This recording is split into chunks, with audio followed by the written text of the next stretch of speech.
আসসালামু আলাইকুম। আমি আজকে ঝিঙের তরকারি তৈরি করে দেখাবো। আরো নিত্য নতুন রেসিপি পেতে আমার চ্যানেলটিকে সাবস্ক্রাইব করতে ভুলবেন না। পাশে থাকা বেল আইকনটি ক্লিক করে নেবেন যাতে করে নতুন ভিডিও আপলোড দেওয়ার সাথে সাথে আপনারা পেয়ে যান।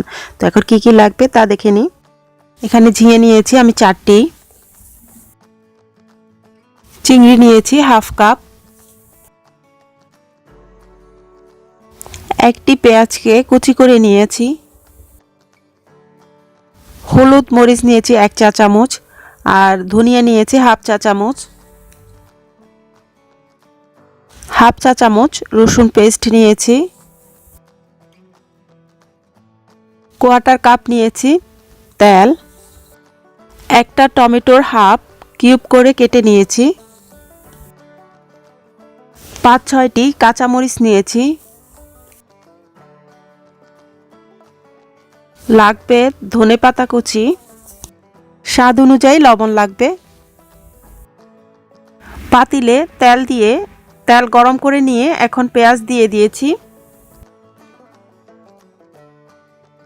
আর পেঁয়াজগুলোকে ব্রাউন করে ভেজে নিয়ে এখন এতে দিয়ে দিচ্ছি রসুন পেস্ট, দিয়ে দিচ্ছি স্বাদ অনুযায়ী লবণ, দিয়ে দিচ্ছি গুঁড়ো মশলা হলুদ মরিচ ধনিয়া,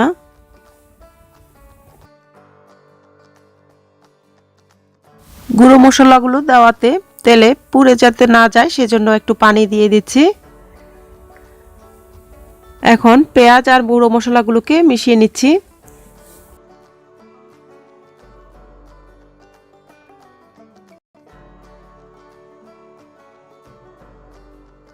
চিংড়িগুলোকে ভালো করে ধুয়ে নিয়েছি, ধুয়ে এখন দিয়ে দিচ্ছি।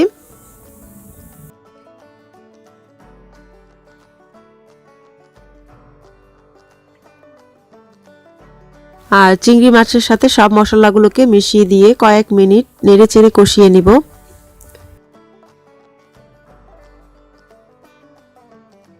আর মশলাগুলোকে কয়েক মিনিট নেড়েচেড়ে নিয়ে এরপরে দিয়ে দিচ্ছি ঝিঙাগুলোকে এখন, আর ঝিঙাগুলোকে দিয়ে মশলার সাথে মিশিয়ে নিচ্ছি। আর আপনারা চাইলে ঝিঙেতে আলুও দিতে পারেন, আলুগুলোকে প্রথমে দিয়ে নেড়েচেড়ে কয়েক মিনিট এরপরে ঝিঙে দিলেই হবে।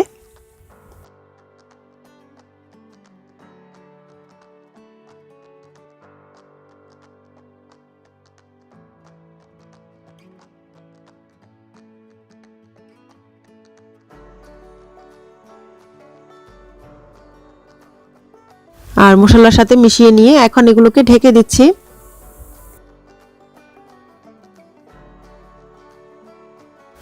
আর ঢাকনা খুলে দেখিয়ে নিচ্ছি, অনেক পানি বের হয়েছে। ঝিঙাতে যে পানিটা বের হয় সেই পানিতেই রান্না হয়ে যায়, আর এক্সট্রা পানি দিতে হবে না।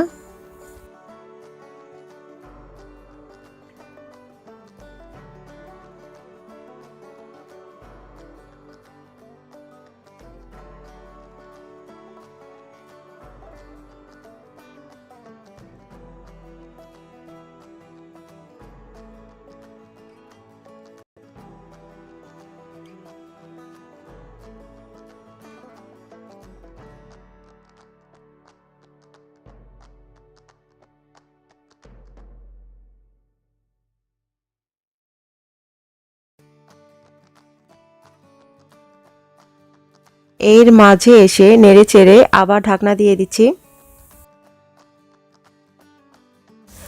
ঢাকনা খুলে এখন দেখে নিচ্ছি, আর ঝিঙেগুলো সিদ্ধ হয়ে গেছে।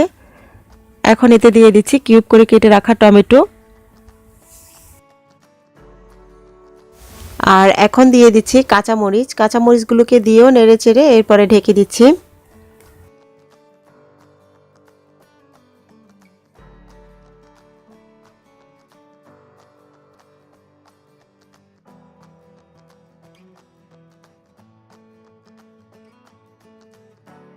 রান্না হয়ে গেছে, এখন এতে দিয়ে দিচ্ছি ধনেপাতা। ধনেপাতা দিয়ে চুলার আঁচটাকে বন্ধ করে দিব। আর ঝিঙে রান্না করতে খুবই কম সময় লাগে। রান্না করে নিয়েছি ঝিঙে। তো আপনারা এভাবে ট্রাই করেন, আশা করি ভালো লাগবে। ভালো লাগলে লাইক শেয়ার আর আমার চ্যানেলটিকে সাবস্ক্রাইব করতে ভুলবেন না। আবারও নতুন কোনো রেসিপি নিয়ে হাজির হয়ে যাব সেই প্রত্যাশায়। সবাই ভালো থাকুন, সুস্থ থাকুন। আল্লাহ হাফেজ।